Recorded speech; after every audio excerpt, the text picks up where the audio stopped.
Hola, dans cette vidéo, je vais te parler d'image de marque et je vais te donner quelques conseils pour justement poser toutes les bases de ton image de marque. On a souvent tendance à entendre parler d'identité visuelle et quand on pense à une identité visuelle, notamment pour les entreprises, on pense à la création d'un logo, le choix des couleurs, le choix des typographies, mais en fait, ce n'est qu'une partie infime de tout ce que tu as besoin pour ton entreprise. En fait, il faut se dire que ton identité visuelle, c'est la partie graphique qui est inclue dans ton image de marque. Mais pour construire cette identité visuelle, il faut que tu appuies toute cette création sur une stratégie. Et c'est là que ça va être intéressant. En fait, en définissant qui tu es, quelle est ton histoire, quel est ton positionnement, à qui tu t'adresses, qu'est-ce que tu offres, qu'est-ce que tu fais, comment tu aides les personnes, comment tu vas être perçu, ce que tu veux transmettre, ça va tout simplement aider à créer toute la partie graphique, ta communication visuelle de ton entreprise, son identité de marque. Pour résumer, ton identité visuelle, c'est juste un pan de tout simplement ton image de marque en entier. En fait, ton image de marque, elle regroupe énormément de choses. Alors, pour construire ton image de marque, déjà, commence par bien connaître ton entreprise. Si tout n'est pas clair pour toi, ce ne sera pas clair pour les personnes à qui tu t'adresses et il sera encore plus difficile de créer après ton identité visuelle sans baser tout ce travail sur une vraie stratégie pensée en fonction de ton entreprise. Dans cette partie, tu vas pouvoir travailler ton positionnement, ton histoire, qu'est-ce que tu veux dire, qu'est-ce que tu veux faire, qu'est-ce que tu veux transmettre et tout simplement aussi en savoir plus sur tes ou ton client idéal. Alors pour en savoir plus sur ton client idéal, tu peux simplement réaliser des interviews, aller à leur rencontre. Et en fait, la chose qui va être intéressante, c'est que tu vas leur poser plein de questions, mais dans leurs réponses, tu vas voir que tu vas pouvoir noter des termes qui vont te permettre de construire et d'appuyer, en fait, d'utiliser le langage que tes clients cibles vont utiliser. Et peut-être que certains mots vont te donner des idées sur quoi appuyer, axer certaines pistes, axer ton positionnement, même axer les valeurs que tu veux transmettre, comment tu veux être perçu. Donc n'hésite pas à te servir de toutes ces données, tous ces faits que vont te donner les interviews clients de tes clients idéaux. Ça va te donner vraiment beaucoup de pistes. Après ça, c'est qu'une ébauche. À toi de travailler plus en profondeur sur tout ce qui va t'être dit, d'analyser derrière et de voir tout ce qui peut en découler. Mais en tout cas, c'est vraiment une première piste assez importante à aller exploiter, à aller explorer. Après, tu peux aussi demander comment tu veux être perçu, comment ton entreprise va être perçue, qu'est-ce que tu veux transmettre, qu'est-ce que tu veux qu'on dise de toi quand tu n'es pas là, qu'est-ce que tu veux qu'on dise de ton entreprise quand toi tu ne peux pas communiquer.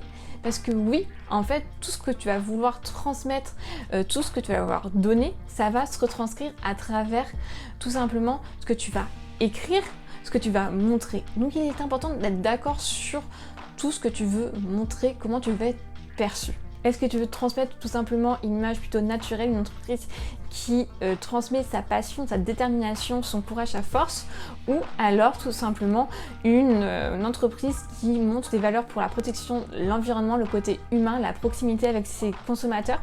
Ces messages et ces valeurs vont faire en fait que tu vas te diriger vers des communications qui n'ont rien à voir, que ton message va être différent et que tout va pouvoir se moduler et s'affiner en fonction de ces valeurs-là. Tu peux également te demander quel ton tu veux employer. Est-ce que tu veux un côté plutôt décontracté, utiliser le tu, avoir un côté beaucoup plus fun, décalé, utiliser des blagues, ou justement avoir un côté vraiment plus strict, vous mettre un peu de distance. Tu vois, c'est des choses et des notions qui sont primordiales dans ta communication, dans tout ce que tu vas vouloir faire transparaître, apporter et donner à tes clients cibles. Ensuite, pour construire ton image de marque, tu peux tout simplement aller t'informer et voir ce que font tes concurrents. Ça paraît simple et bête, mais pourtant c'est super utile. Bien sûr, je te parle de concurrents parce que tu es rarement la seule personne dans ton secteur, dans ton domaine, et c'est plutôt bien d'aller voir ce qui se passe ailleurs. Mais ici, pas question de copier-coller, on va s'inspirer, on va analyser ce qui se fait, ce qu'ils ont fait, et analyser tout simplement leurs forces, leurs faiblesses. Qu'est-ce que toi tu pourrais faire, comment ils se positionnent. En fait, c'est vraiment en lien avec tout le travail que tu auras fait en amont sur toi. Pourquoi je te dis en fait d'aller voir tes concurrents après avoir premier travail de réflexion sur toi? c'est parce que tu vas ne pas être influencé par tout ce que tu auras vu avant. Ce qui est bien dans un premier temps, c'est de ne pas te laisser influencer par tout ce que tu vas voir. Donc fais tes recherches, jette sur un papier tout ce que tu as en tête, tes premières idées, et après va voir. Et là, ce sera beaucoup plus simple de voir, d'ajuster et de détailler tout ce que tu as déjà mis en place. Et donc si tu veux, pas besoin finalement d'aller voir 15 000 concurrents, d'aller voir tout leur réseau ou autre. Essaie de te concentrer sur quelques concurrents qui vont te permettre d'analyser pas mal de choses. Parce que le problème quand on va aller regarder tout ce qui se passe du côté des concurrents, c'est qu'on va avoir tendance à se mettre la pression, à se comparer, à se dire non mais il y a beaucoup trop de personnes qui font la même chose que moi, pourquoi je me lance? Donc peut-être évite d'aller voir trop de personnes, concentre-toi sur des personnes où tu sens en tout cas des concurrents que l'analyse de leur profil, de leur entreprise va t'apporter des réponses, les réponses que tu cherches, comment ils fonctionnent. Donc tu peux regarder leur positionnement, leur histoire, leurs offres, à qui ils s'adressent, comment ils communiquent, les forces, les faiblesses, qu'est-ce qu'ils pourraient faire de mieux, qu'est-ce que toi tu remarques comme point faible. Bref, fais un petit tableau comparatif et au fur et à mesure, tu vas pouvoir analyser et détailler toi, ce que tu gardes, ce que tu jettes, qu'est-ce que tu peux faire de mieux, comment tu peux te différencier de ces personnes-là qui sont tes concurrents directs finalement. Du coup, c'est quelque chose que j'avais fait d'aller regarder les concurrents qui existaient, en tout cas quand je me suis lancée. Je suis allée regarder les concurrents graphistes en tout cas et web designers qui existaient dans ma région, et après je suis allée regarder sur Instagram. Et tu vois, je te parlais de comparaison, de pression. Quand je suis allée sur Instagram, c'est là que je me suis dit wow, il y a vraiment trop de monde, pourquoi je me lance, j'aurai jamais ma place, je vais jamais y arriver. Donc c'est pour ça que je te conseille d'aller regarder que très peu de concurrents, regarde quelques profils, vois ce qui existe, mais vraiment sélectionne et analyse que quelques profils vraiment bien ciblés. Ça t'évitera de te mettre vraiment trop de pression et de jouer avec les montagnes russes des émotions. Et donc, une fois que tu as analysé tout ça, tu vas pouvoir ajuster les réponses et tous les éléments que tu as commencé à écrire dans la première phase, au moment où tu veux connaître un peu plus ton entreprise, qu'est-ce que tu veux transmettre, ton positionnement, ton histoire. Tu vas pouvoir développer, aller plus en détail, appuyer sur des points clés. Donc n'hésite pas en tout cas à faire ce travail détaillé, à prendre ton temps, c'est vraiment hyper important. Et aussi, c'est pas parce que tu vois que telle et telle personne font telle chose que tu dois faire la même chose. Non, bien au contraire. Essaie de voir ce que tu peux faire différemment. Comment toi tu peux te démarquer par ton histoire, par ton vécu, parce que tu veux transmettre, parce que tu veux faire. Bref, pense à toi aussi. Ne copie-colle pas ce qui existe déjà et mets-toi en avant, fais-toi entendre, fais parler la voix de ton entreprise.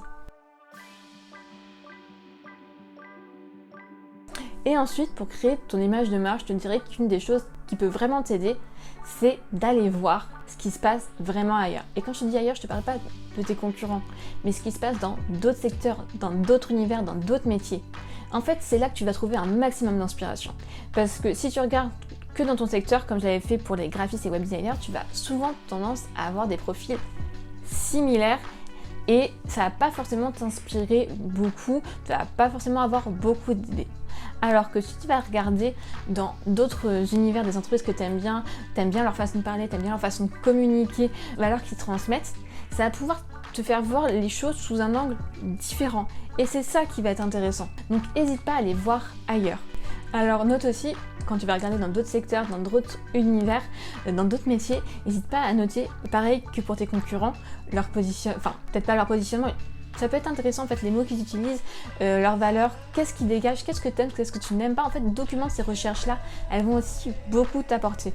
C'est bien d'aller regarder plein de choses, mais si tu ne documentes pas tout ce que tu as aimé, tout ce que tu n'as pas aimé, quels sont les points positifs, négatifs, les forces, les faiblesses de chacun, tu vas te perdre, tu vas juste analyser, passer du temps sur des profils, sur des sites, sur des entreprises, sans en tirer aucune chose. Donc vraiment, note, documente tes recherches et après, essaie de faire évoluer tes premières pistes que tu avais décelées en amont. Et en fait, en faisant tout ce travail de positionnement, de client cible, même des offres, comment tu veux t'exprimer, comment tu veux communiquer, comment tu veux être perçu, tout simplement ce que tu veux transmettre, ça va aider à créer une stratégie.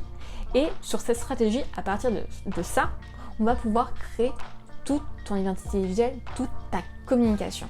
Mais si tu ne connais pas bien toute ton entreprise, le fond, le cœur et l'âme de ton entreprise, ta communication ne va pas être alignée, elle va être en désaccord. Il va y avoir tout simplement un déséquilibre.